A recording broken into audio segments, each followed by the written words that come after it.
Si la France veut parvenir à être neutre en carbone en 2050, tous les secteurs de la société doivent participer. Les industries culturelles le savent, et en particulier la production audiovisuelle. Donc on est allé voir comment elle fait pour réduire son empreinte et participer à l'effort général. L'empreinte carbone annuelle du secteur audiovisuel, c'est 1,7 million de tonnes équivalent CO2. Mais le secteur audiovisuel, c'est pas que le cinéma. C'est aussi la télévision, la publicité, et justement, on va voir le tournage d'une émission qui s'appelle Hot Ones, qui essaye d'abaisser son bilan carbone. Hot Ones, c'est une émission présentée par Ken Kojandi où il interviewe des célébrités, des acteurs, des sportifs, tout en mangeant des sauces très piquantes. Alors la bombe, c'est Fruit de la Passion. Là, on rentre dans le début du film. On est à plus de 200 000 Scoville. 350 fois la harissa. On a une haleine de réchauffement climatique. Mais ce qui nous intéresse, c'est que c'est une émission éco-produite. On est en train de tourner, donc on ne doit pas faire de bruit, mais on va s'approcher un peu. Un tournage, ce sont avant tout des caméras et des lumières. Et ce poste-ci est particulièrement énergivore. On a rencontré Raphaël Lasky, chef opérateur sur le tournage d'Hot Ones, pour savoir si certaines évolutions techniques amènent déjà à plus de sobriété. En quoi ça consiste, chef opérateur ? Une fois que la décoration a été faite, la déco, que l'émission a été écrite et tout ça, moi j'arrive pour faire l'aspect visuel en fait, au niveau de la lumière et aussi des caméras. Qu'est-ce qui a changé technologiquement pour faire en sorte que ce soit plus sobre au niveau énergétique, parce que c'est une grosse dépense la lumière ? Il y a deux choses qui ont évolué en parallèle, c'est la technologie des caméras, où les capteurs sont devenus beaucoup plus sensibles à la faible lumière. On peut tourner dans des conditions où on a besoin de beaucoup moins de puissance d'illumination. Et les lumières en elles-mêmes aussi qui ont changé de technologie, qui sont devenues LED comme chez nous à la maison, qui consomment beaucoup moins et qui sont aussi beaucoup plus maniables, qui peuvent changer de couleur. Donc c'est quand même très pratique et en même temps beaucoup plus écologique. Donc on vit dans un monde assez sympa. Ça, c'est pour la lumière. Mais pour tout le reste, comment ça se passe ? Comment évaluer l'empreinte de tout ce qui compose une production audiovisuelle ? On est allé poser nos questions à Leslie Thomas, secrétaire générale du CNC, l'organisme qui soutient le cinéma français et le reste du secteur audiovisuel. Et donc, quels sont les impacts d'une production cinématographique ou audiovisuelle ? L'acte de création d'une œuvre, c'est comme une petite usine, c'est une fabrication. C'est vraiment ça qui est passionnant, c'est qu'en fait, vous avez toute une série de corps de métier. C'est à la fois de l'énergie, ce sont des transports, ce sont des décors, des costumes, de l'alimentation pour les équipes, du matériel. Puis vous avez des effets spéciaux, des cascades, des chorégraphies. À chacune des étapes, on peut aujourd'hui s'interroger sur quel est l'impact d'un point de vue carbone, mais pas que. Du point de vue de la biodiversité, du point de vue de toute une série de paramètres sur lesquels on peut s'interroger. Le CNC subventionne la création audiovisuelle en France. Mais maintenant, pour obtenir une aide, chaque œuvre doit remplir une éco-conditionnalité, mesurer son empreinte carbone. Au moment où les professionnels déposent leur dossier de demande de financement auprès du CNC, ils doivent présenter leur bilan carbone prévisionnel, qui est en fait une traduction du devis du film en données monétaires en tonnes équivalent carbone. Et à la fin du processus de fabrication, ils doivent fournir le bilan carbone définitif. On n'est pas du tout dans une mesure de contrepartie aux aides qui fixerait un objectif de résultat à atteindre. On s'est inscrit dans une logique où on veut obliger à l'utilisation des outils. Mais concrètement, comment est-ce que les productions s'y prennent pour faire leur bilan carbone ? Rappel à tous, on enlève les 3 clauses de sécurité. Pour le savoir, on s'est rendu sur le tournage du film Le Routard, inspiré du célèbre guide qui sortira prochainement. Sur place, c'est Valentine Marou qui s'occupe d'en fournir un bilan carbone et qui nous a expliqué comment. Est-ce que tu peux nous montrer ton outil de travail ? Comment tu peux calculer le bilan carbone d'une éco-production ? J'utilise le Carbon Clap, donc un logiciel accessible en ligne. On rend des informations. Donc là, par exemple, on a la surface des locaux avec le nombre de jours d'occupation. Et en fait, ça va nous donner l'estimation de la consommation d'énergie. On a le nombre de repas, le nombre de kilométrage des véhicules qui sont loués par la production, le nombre de jours aussi en post-production pour l'étalonnage, le montage. Et tout ça, ça rentre justement dans ce calcul et ça nous sort un bilan. Mais pour l'instant, on essaie juste de faire en sorte que tout le monde réduise l'empreinte carbone de son tournage. Parce que l'éco-production, c'est juste ça, c'est réduire l'empreinte carbone du tournage. Faire son bilan carbone n'est qu'une première étape. Certains professionnels envisagent vraiment de réduire leur empreinte et sont déjà prêts à faire les efforts nécessaires. On est à l'Académie du Climat, l'ancienne mairie du 4e arrondissement de Paris, pour les assises de l'éco-production. C'est le grand raout de la profession audiovisuelle en matière d'éco-production. Bon, je vous laisse, ça va commencer. À la fin de l'année 2023, l'association EcoProd, qui regroupe des sociétés de production engagées dans la transition écologique, a lancé son propre label pour certifier les films qui font des efforts.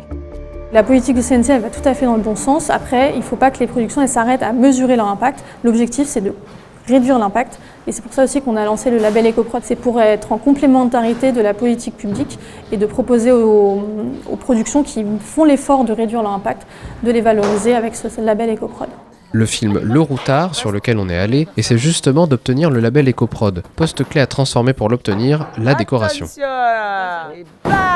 Là pour le projet, on a construit un arbre qui est en poly, donc c'est du vrai faux. Tu vois, à la base ici on a l'écorce qu'on a fabriquée, qui a été moulée sur un vrai arbre. Ce qu'on veut nous, c'est recycler le polystyrène qui est en dessous. Donc il y a très peu de gens qui recyclent le polystyrène. À Paris, il y a une entreprise qui recycle le polystyrène, contrairement à, par exemple, la Belgique. Ça serait bien qu'en France ça se fasse aussi, et c'est pas le cas pour le moment, mais j'espère que ça viendra.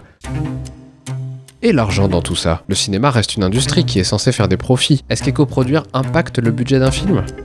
L'écoproduction, ça coûte pas vraiment plus cher, ça va demander un peu plus de temps, ça va potentiellement demander l'embauche d'une personne en plus, mais derrière, en fait, ça permet aussi de faire des réductions. Le plein?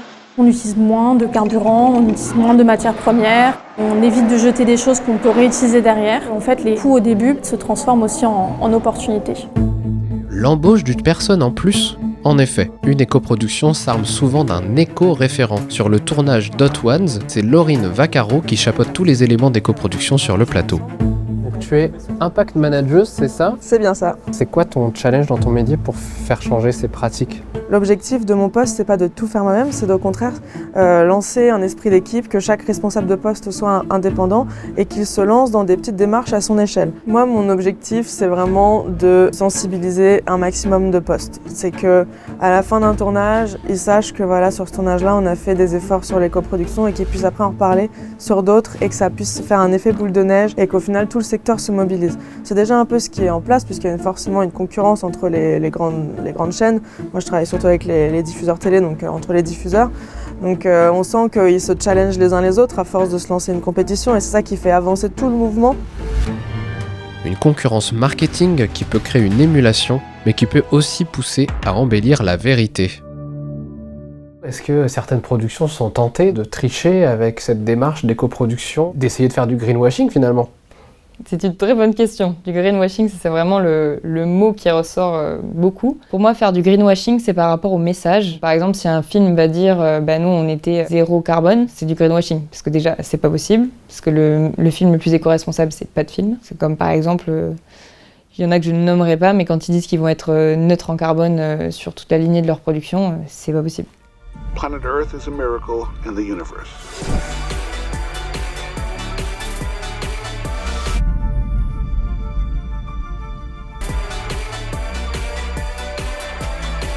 Si vous avez un abonnement à Netflix, résiliez-le. Netflix occupe à lui seul 20% de la bande passante d'Internet dans le monde. Eh oui, voilà.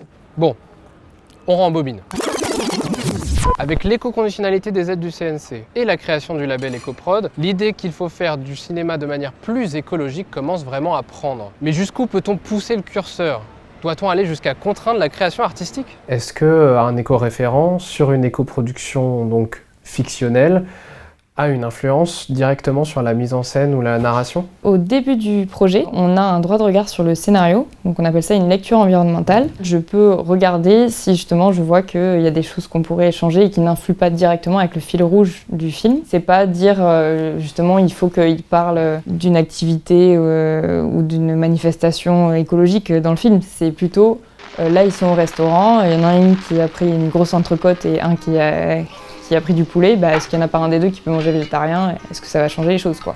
La liberté de création, c'est véritablement le totem. Et donc nous, puissance publique, on n'interviendra pas sur les contenus artistiques ou les contenus éditoriaux des œuvres qui vont faire l'objet d'un financement par le CNC. Et qu'en sera-t-il des films à gros budget, potentiellement les plus polluants? Est-ce que le prochain Mad Max français finira par devoir rouler en Renault Zoé? Par certains aspects, ça va rendre plus difficile la production d'un certain type de film ou d'un certain type de contenu. Nous, on voudrait pouvoir faire en sorte que ces grosses productions-là, elles puissent exister tout en ayant une interrogation précise et fine sur la manière dont elles sont fabriquées. Même sans franchir la limite de la liberté artistique, est-ce que la prochaine étape ne serait pas au moins, pour obtenir ces aides, de rendre le meilleur bilan carbone possible ?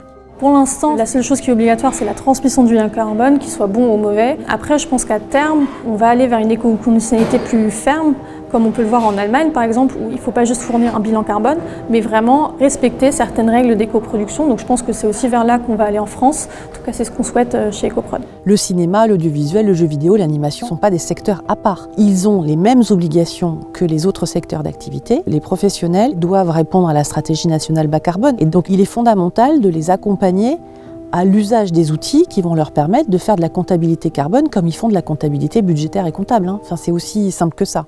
Enfin, c'est aussi simple que ça. On aimerait que ça devienne aussi simple que ça. C'est plus facile à dire qu'à faire. C'est ça.